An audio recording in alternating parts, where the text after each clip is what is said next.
Fresh workspace আমরা একটা খুবই মিনিমাম সময় একটা পোর্টফোলিও সাইট বানাবো একটা থিম ব্যবহার করে, ফ্রি থিম।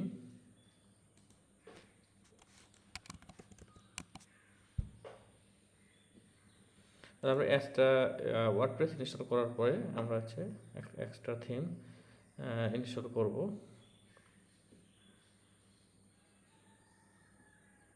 আচ্ছা, একটু সময় লাগতেছে, হয়ে গেছে। আচ্ছা, এইটা আমরা ইনস্টল করে নিলাম। এখন আমরা হচ্ছে এটা টেমপ্লেট প্লাগিং আমরা ইনস্টল করব।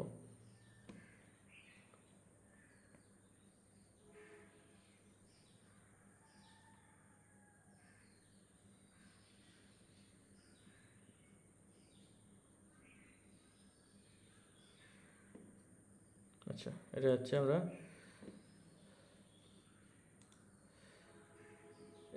আমরা আসলে এটা এলিমেন্টর দেব।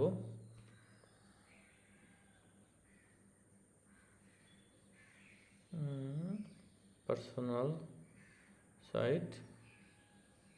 আচ্ছা, এটা আসুক।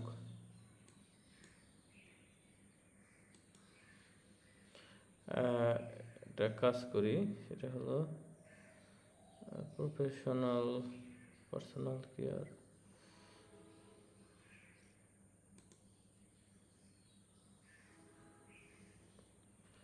আচ্ছা, যেটা প্রিমিয়াম আছে সেটা আমরা করতে পারবো না, তবে আমরা ফ্রিটা করবো আর কি। যে কোনো ফ্রি একটা ওয়েবসাইট আমরা করব।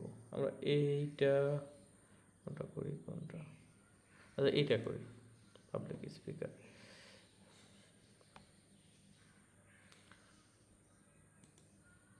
লোগো সিলেক্ট করে নিতে পারবো। আচ্ছা, এটা একটা লোগো করতে নিতে পারবো। আমরা এখান থেকে ইচ্ছা করলে কালারটা চেঞ্জ করে নিতে পারবো। কালারটা আমরা দেবো হলো এই কালার। হ্যাঁ, তারপরে আমরা অটোমেটিক ইন্টিগ্রেশন এগুলো দিতে পারেন। এগুলো আমি কিছু দিলে না, স্কিপ করলাম। আচ্ছা আচ্ছা,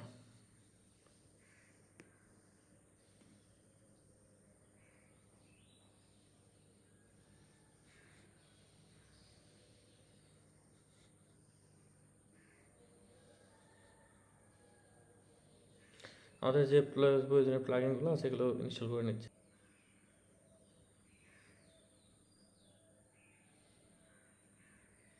আচ্ছা, এটা হয়ে গেছে। তো আমরা সাইটটা ভিজিট করি। সাইটটা কিন্তু কমপ্লিট। এখন এই সাইটটা আমরা হচ্ছে কাস্টমাইজ করব।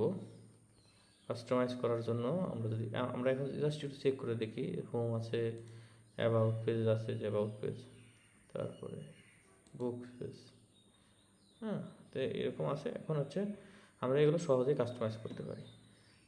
সে কাস্টমাইজের জন্য আমরা যদি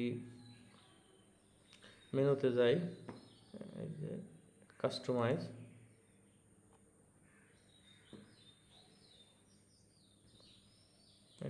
এখানে যদি যাই, সরি, এই যে মেনু, এখানে আমরা আরও সাইট মেনু টাইটেল এগুলো আরও অ্যাড করতে পারি। এখানে যদি আরও কিছু অ্যাড করতে চাই করতে পারবো।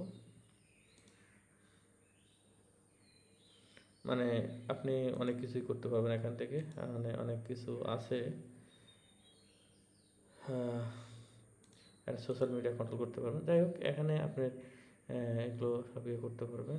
পাশাপাশি এটা তো হেডারের বিষয়টা গেল।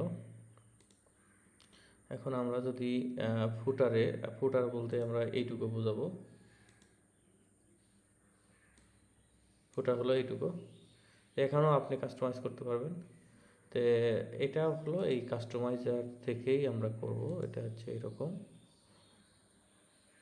এই যে ফুটার বিল্ডার। হ্যাঁ, ফুটার বিল্ডারে দেয় আমরা এখানে আপনি যতটুকু এখানে অ্যাড করতে চান আর কি।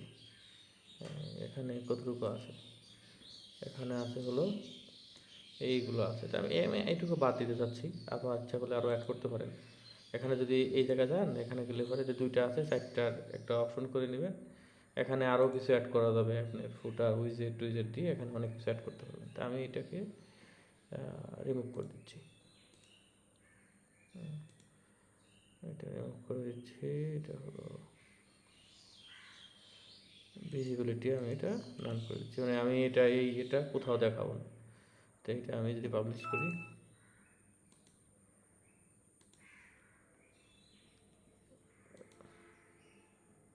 আচ্ছা এটা এখন দেখাচ্ছে,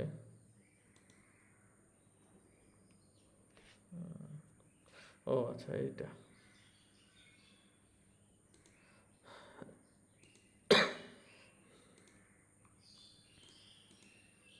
আমি কয়েকটা সাইটে আমি এটা রিমুভ করে দিলাম, মানে রিমুভ বলতে আমি ডিসেবল করে দিলাম আর কি, এইটুকু।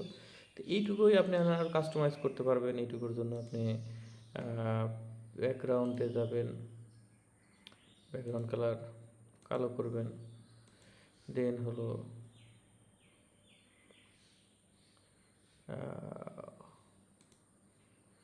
এই যে এখানে ক্লিক করার পরে এটা আসছে, এটাকে সাদা করে দেবেন।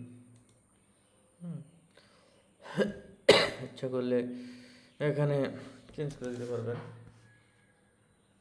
কপিরাইট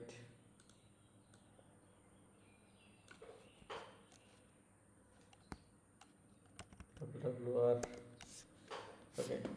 তো এটা এভাবে চেঞ্জ করবেন। পেজ যদি আমরা পেজে যাই, এখন যদি পেজ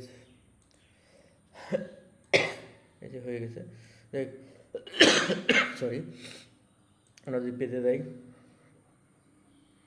যে যেহেতু আমরা এলিমেন্টর দিয়ে করছি, আমরা এলিমেন্টর দিয়ে এটা এডিট করব। এই যে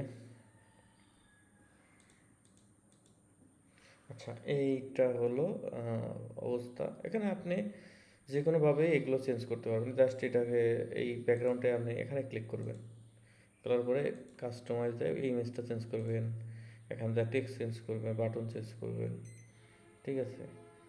এই যে ছবি সবগুলো ইজিলি চেঞ্জ করা যাবে। জাস্ট এখানে ক্লিক করবেন, যে লেখা চেঞ্জ করবেন জাস্ট এই জায়গায় ক্লিক করবেন। ওকে, সো আশা করি বুঝতে পারছেন। তো নেক্সট স্টেপে আমরা সাইটটা কীভাবে সার্ভারে ডিপ্লয় করতে হয়, মানে আপলোড করতে হয়, এটা দেখাবো। Thank you.